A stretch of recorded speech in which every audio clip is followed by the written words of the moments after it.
नमस्कार, मी अन्नपूर्णा या आपल्या यूट्यूब चॅनलवर आपणा सगळ्यांचं मनापासून स्वागत. आपण जेव्हा बाहेर जेवायला जातो तेव्हा सहसा आपण कोणती भाजी खातो बरं? पनीर बटर मसाला, मटर पनीर, बरोबर ना? मग अगदी हॉटेलप्रमाणे पनीर बटर मसाला किंवा मटर पनीर कसं बनवायचं हे आज आपण बघणार आहोत. इथे आपण कढई गॅसवर ठेवलेली आहे गरम करायला. त्याच्यामध्ये थोडंसं तेल टाकलं आहे आणि 2 टोमॅटो कापून आपण त्या कढईमध्ये परतणार आहोत. याच्यावरून थोडंसं तेल टाकायचं आहे म्हणजे टोमॅटो चांगले परतले जातील. अर्धा किलो साधारण पनीर घेतलं आहे. त्यापैकी अगदी थोडंसं पनीर मी साईडला ठेवलं आहे आणि बाकीच्या पनीरचे आपण तुकडे करणार आहोत जे आपण तेलामध्ये परतवून घेणार आहोत. अगदी सोपी रेसिपी आहे, जास्त काही त्यासाठी तामझाम लागणार नाही आहे आणि थोडक्यात बनते आणि छान अगदी हॉटेलपेक्षाही चविष्ट बनते अशी ही रेसिपी आहे. इथे पनीरचे आपण काप करून घेतो आहे.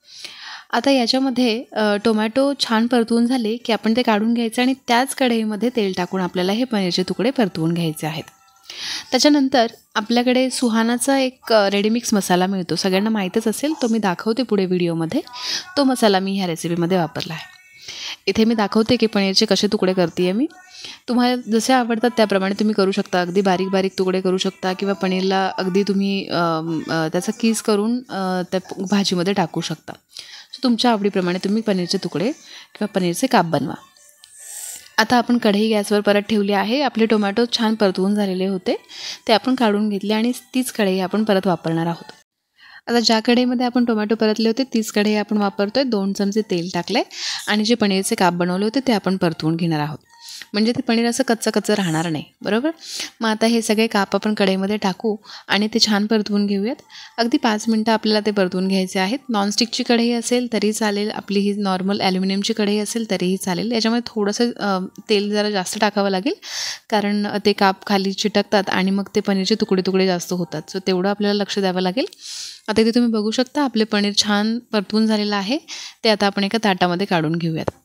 ह्याच ताटामध्ये तुम्हाला एक साईडला पनीरचा तुकडा दिसतोय. भाजी आपली पूर्ण झाली की आपल्याला ते पनीर किसून त्या भाजीमध्ये टाकायचं आहे. आता हे सगळे काप आपण काढून घेऊयात एका ताटामध्ये व्यवस्थित. तुम्ही बघू शकता लालसर असे आपण परतून घेतलेले आहेत.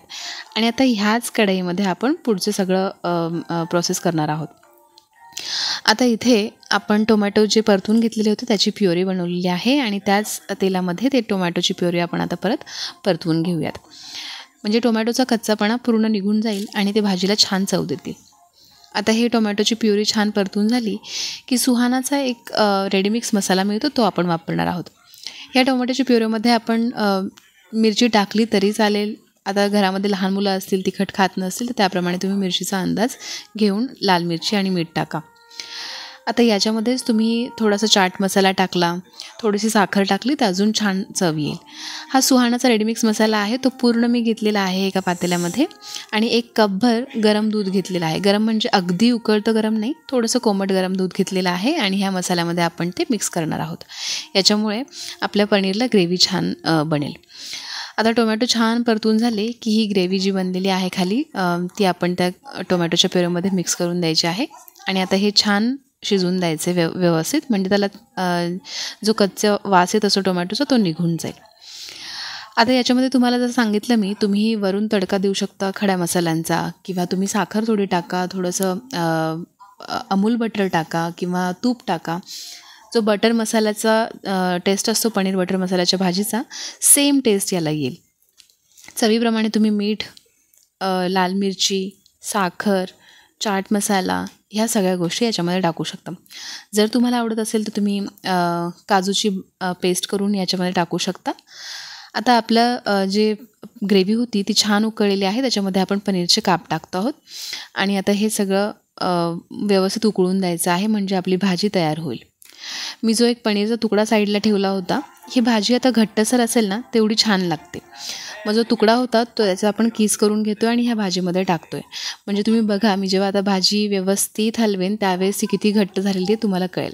याच्यामध्ये तुम्हाला जर पाणी वरून टाकायचं असेल तर तुम्हाला ते उकळवूनच टाकावं लागेल, थंड पाणी टाकू नका कारण भाजीची चव अगदी खराब होईल त्याच्यामुळे. सो अशाच प्रकारची भाजी हॉटेलमध्ये बनते आणि हीच भाजी आम्ही घरी बनवतो. या मग जेवायला, सगळ्यांनी ट्राय करा नक्की.